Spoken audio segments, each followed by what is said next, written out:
If you're over 50 and you're trying to improve your heart health, you've probably asked yourself this: should I just walk more, or should I actually be doing strength training? Because everywhere you look, you'll hear different advice. Just walk every day. Lift weights, it's essential. And it leaves you thinking, what actually matters most for my heart? And what should I be doing? Now, if we've not met before, my name's John and I work with people after heart problems, and I help them rebuild their confidence safely. And this is one of the most common questions I get, because people want to do the right thing, they just don't want to get it wrong. So let's clear this up properly. Walking versus strength training.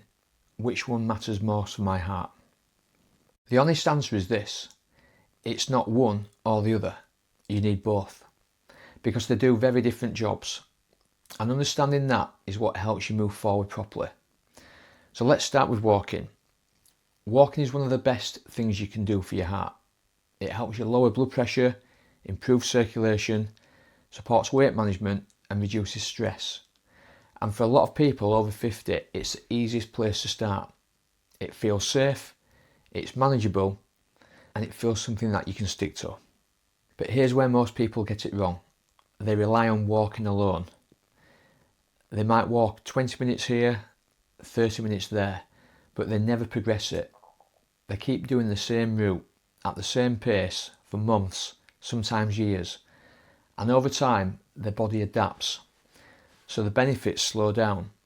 And this is why some people say, I've been walking for ages, but nothing's really changed. It's not that walking doesn't work, it's that it's no longer challenging enough to move things forward. Now compare that to someone who walks with intention. They might start at 10 to 15 minutes, then gradually build it up. They walk a bit faster, they include slight hills, they push just enough to feel they're working. That person continues to improve. Same activity, different outcome. Now let's look at strength training. This is where a lot of people hesitate, not because they don't want to do it, but because they're unsure if it's safe, or they think it's only for younger people, or they picture heavy weights, gyms and pushing themselves too hard. But that's not what we're talking about here. We're talking about simple, controlled movements to help your body stay strong. Because as we get older, we naturally lose muscle, and that matters more than most people realise. Muscle supports your metabolism, it helps regulate blood sugar, it supports joint health, and more importantly, it makes everyday activities easier.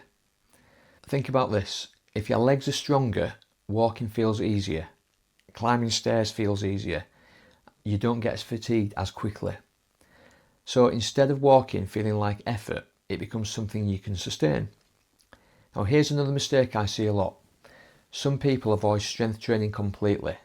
They focus only on cardio, but they never build strength to support it. It's like trying to drive further on the same engine without ever upgrading the engine itself. And over time that leads to frustration, because you feel like you're doing the right thing but not getting the results you expected. So let's make this really practical. If you're watching this and thinking, right, what should I actually do? Here's a simple way to approach it. Step 1, keep walking. Aim for consistency first. That might look like 20 to 30 minutes, 3 or 4 times per week. It needs to be a pace you can still talk, but you feel like you're doing something. Step 2, add strength training. Start small. 2 sessions per week is enough, and it doesn't need to be complicated. You can start with sit to stands from a chair, wall press ups, light resistance band exercises, simple controlled movements that build strength safely. Step 3, progress gradually.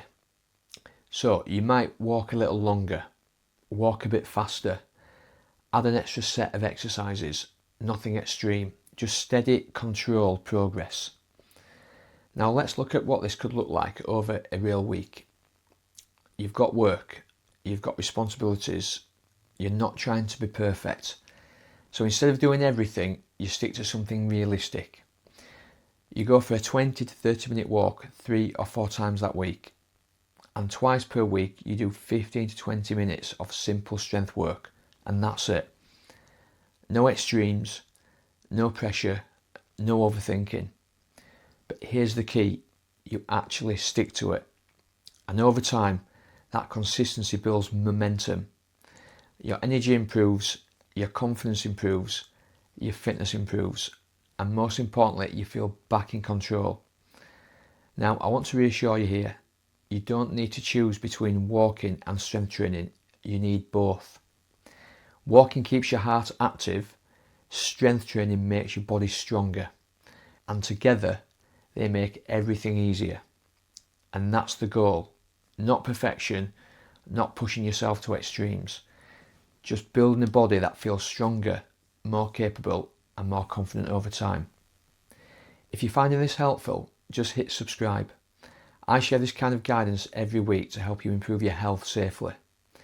And if you want a simple plan to get started, you can download my free Heart Vitality Reset Guide below. It gives you a clear, step-by-step approach to build your fitness without overthinking it. And if you want help applying this to your situation, you can also book a call. Because the goal here is not just to move more, it's to feel confident again, to trust your body again, and to know you're doing the right things for your heart. Start simple, stay consistent, and build from there.